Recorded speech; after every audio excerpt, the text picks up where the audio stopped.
নমস্কাৰ অষ্টম দৰমহা আয়োগ সম্পৰ্কত শেহতীয়া কেইবাটাও গুৰুত্বপূৰ্ণ খবৰ আহি পৰিছে।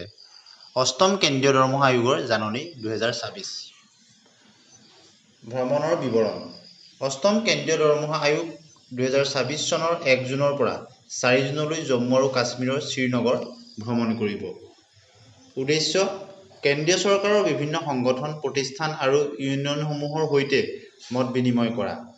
আবেদন প্ৰক্ৰিয়া যিবোৰ পক্ষই আয়োগৰ সৈতে আলোচনাত বহিব বিচাৰে তেওঁলোকে 16 মে তাৰিখৰ ভিতৰত আয়োগৰ অফিচিয়েল ৱেবছাইটত তেওঁলোকে স্মাৰকপত্ৰ দাখিল কৰিব লাগিব। সাক্ষাৎকাৰৰ বাবে আবেদন স্মাৰকপত্ৰ জমা দিয়াৰ পিছত লাভ কৰা ইউনিক সেৱা আইডিৰ জৰিয়তে তেওঁলোকে সাক্ষাৎকাৰ কৰিব পাৰিব আৰু ইয়াৰ ভৱিষ্যতৰ আঁচনিও আছে। আয়োগে পৰ্যায়ক্ৰমে দেশৰ অন্যান্য ৰাজ্য আৰু কেন্দ্ৰীয় শাসিত অঞ্চলসমূহৰ অনুৰূপ সভা অনুষ্ঠিত কৰিব।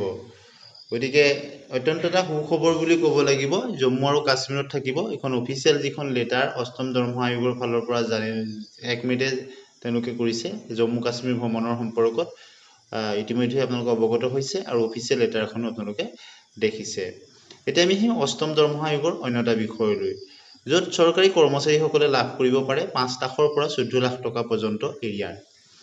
নতুন দৰমহা গাঁথনি কাৰ্যকৰী হ'লে কৰ্মচাৰীসকলে এক বৃহৎ পৰিমাণৰ এৰিয়াৰ বা বকেয়া ধন লাভ কৰাৰ আশা কৰিছে। অষ্টম দৰমহা আয়োগক লৈ কেন্দ্ৰীয় চৰকাৰৰ কৰ্মচাৰী বিভিন্ন সংগঠন আৰু আয়োগৰ মাজত চলি থকা বৈঠকসমূহৰ ওপৰত সকলোৰে দৃষ্টি নিবদ্ধ হৈ আছে। এফালে আয়োগে পৰামৰ্শ দাখিলৰ অন্তিম তাৰিখ বৃদ্ধি কৰি 15 জুনলৈ বৃদ্ধি কৰা হৈছে।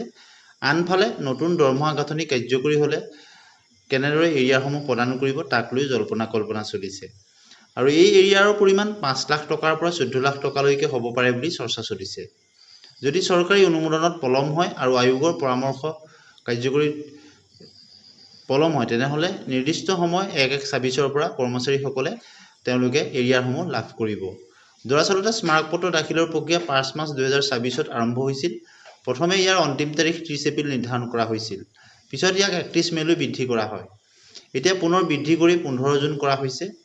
আয়োগে স্পষ্ট কৰি দিছে যে কেৱল চৰকাৰী ৱেবছাইটৰ জৰিয়তে পৰামৰ্শ গ্ৰহণ কৰা হ'ব।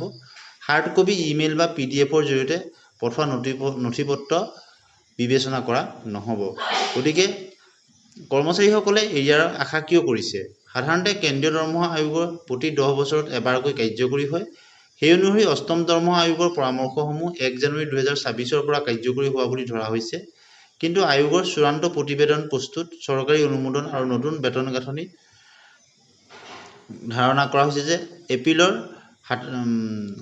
27ত নতুন দৰমহা কাৰ্যকৰী কৰে তেন্তে কৰ্মচাৰীসকলে জানুৱাৰী 2024 পৰা কাৰ্যকৰী হোৱাৰ তাৰিখলৈকে সকলো বকেয়া ধন একেলগে লাভ কৰিব পাৰে আৰু এই কাৰণে লাখ লাখ কৰ্মচাৰীৰ মাজত জল্পনা কল্পনা চলিছে। 5 লাখৰ পৰা 14 লাখ টকালৈকে হ'ব পাৰে এৰিয়া। শেহতীয়াকৈ কিছুমান প্ৰতিবেদনত কোৱা হৈছে যে কেন্দ্ৰীয় কৰ্মচাৰীসকলে 5 লাখ টকাৰ পৰা 14 লাখ টকালৈকে এৰিয়াৰ লাভ কৰিব পাৰে। অৱশ্যে এই পৰিমাণ এতিয়াও কেৱল এক অনুমান। ইয়াৰ মূল ভিত্তি হৈছে ফিটমেণ্ট ফেক্টৰ। ফিটমেণ্ট ফেক্টৰ হৈছে সেই গুণক বা মাল্টিপ্লায়াৰ যাৰ ভিত্তিত পুৰণি মূল বেতনক নতুন বেতনৰ সৈতে ৰূপান্তৰ কৰা হয়। ভিডিঅ'টো শেষলৈকে চোৱাৰ কাৰণে ধন্যবাদ।